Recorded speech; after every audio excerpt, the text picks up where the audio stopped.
can kind of briefly just go through some of the other things that Oh, we yeah, we please. cover.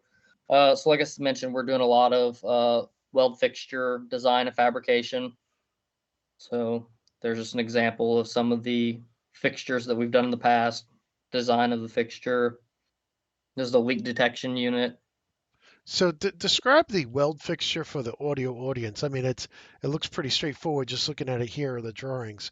But for those people who are driving the car, when you say you get a lot into welding fixtures, explain what you mean to the audio audience. Yeah, so like a good example would be like, let's say for instance, a automobile seat. Hmm. There's metal structures within that seat, and generally you have a bunch of stamped components, and these stamped components are placed inside of one of these weld fixtures on different features that match the components.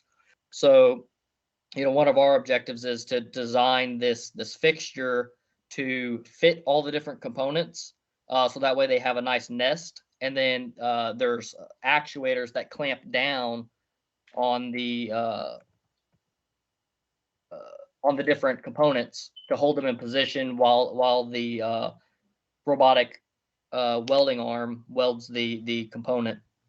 And then one of our other jobs is to make sure that you know all of our clamps and everything like that are out of the way of the weld, Mm. and that it doesn't cause any interference with the robot head or the robot tool. Now, do these welding fixtures, are they typically loaded manually or automatically?